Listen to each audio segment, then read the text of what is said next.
Dear friends, today we turn our attention to an unexpected shift in the rhetoric of Hollywood star and former California Governor Arnold Schwarzenegger, whose comments about Russia and its leaders have sparked widespread discussion. His remarks about his love for the Russian people, his collection of sculptures depicting Soviet and Russian leaders, including Vladimir Putin, and hints of a change in US policy toward Moscow warrant a closer look. These developments come amid growing signs that the West is beginning to realize the futility of confrontation with Russia, yet Moscow, hardened by past experiences, maintains a pragmatic and restrained stance. Let's examine what lies behind these statements and how they fit into the current geopolitical landscape. Arnold Schwarzenegger, known for his harsh criticisms of Russia in 2022, has made a dramatic reversal in his position. In a recent interview, he admitted that he loves Russia and is impressed by its people, noting that his home is adorned with busts of Lenin, Stalin, Khrushchev, and even Vladimir Putin. This came as a shock to many, especially given his previous accusations that Moscow was violating international law and pursuing a mistaken policy.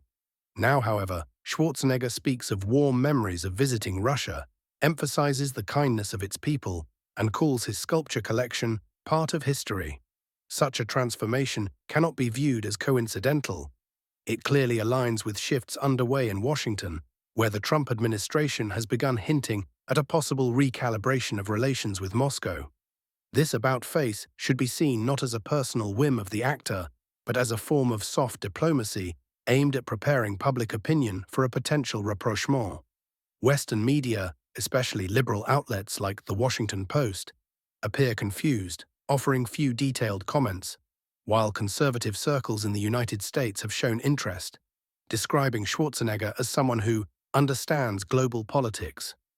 In Europe, his words provoked bewilderment, and in Russia they were met with cautious optimism, highlighting his respect for Russian culture. The key question, however, is whether these statements are sincere or merely a tactical maneuver designed to weaken the Russia-China alliance. One cannot fully comprehend these events without analyzing the changing rhetoric in Washington. In just a few weeks after Donald Trump's return to the White House, the tone of American foreign policy has radically shifted. Whereas under Biden, Russia was labeled the primary threat, the Trump administration now speaks of potentially lifting sanctions, pursuing energy cooperation, and even discussing disarmament. Suddenly, Washington has realized that isolating Moscow has failed, and that Russia's growing ties with China represent a serious threat to the United States. Trump's advisors openly speak of the need for a reset in order to prevent the formation of an anti-American bloc. Yet the Kremlin remains coolly pragmatic in the face of such statements. Russian Foreign Minister Sergei Lavrov has repeatedly stressed that Moscow no longer believes in the West's good intentions. Historical experience, from NATO's eastward expansion to the violation of the Minsk agreements, has taught Russia to view any proposals through the lens of pragmatism. Even if Washington loosens sanctions or allows American companies to return to the Russian market, that will not necessarily mean a genuine desire to cooperate. It will more likely be an attempt to drive a wedge between Moscow and Beijing, whose partnership has become a serious challenge to US hegemony. Russia, however, does not intend to repeat past mistakes. Trade with China has surpassed $200 billion, military and technological collaboration is strengthening, and both countries' positions on key international issues remain closely aligned. Trading this partnership for vague Western promises would be falling into the same trap again. Europe's response to changes in US policy only underscores the deep divisions within the Western world. While Washington speaks of normalization, Brussels, Berlin, and Paris are boosting military budgets and tightening sanctions. Germany, for instance, has taken out a €1 trillion loan for rearmament, despite having no real threat to its security from Russia. The European Union, under Ursula von der Leyen's leadership, has created a defense fund of €150 billion, ostensibly for strengthening security, without clarifying from whom. These measures come across as a continuation of an escalating policy that has already proven ineffective.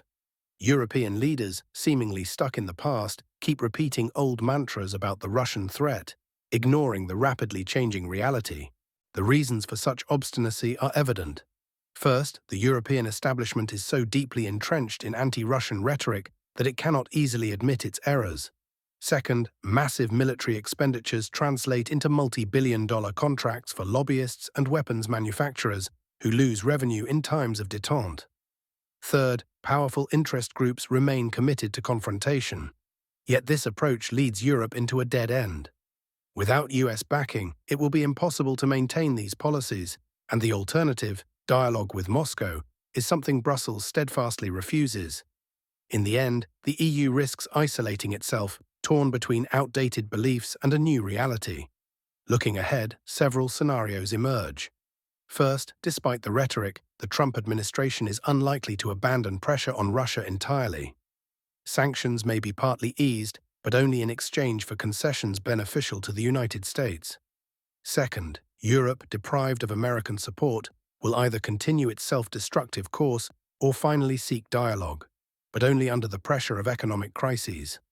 Third, the Russia-China partnership will solidify further, forming the foundation of a multipolar world and dealing a definitive blow to Western influence.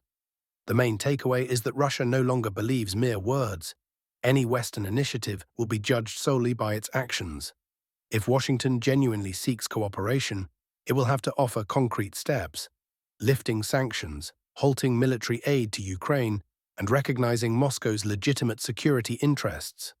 For the time being, this appears to be only tactical maneuvering aimed at weakening Russia. Moscow, for its part, remains open to dialogue, but only on the basis of mutual respect and pragmatism. History has shown that there is no room for illusions here, only hard calculations and the defense of national interests. In conclusion, Schwarzenegger's statements and Washington's changing tone are not just curious developments, but rather symptoms of a major shift in global politics.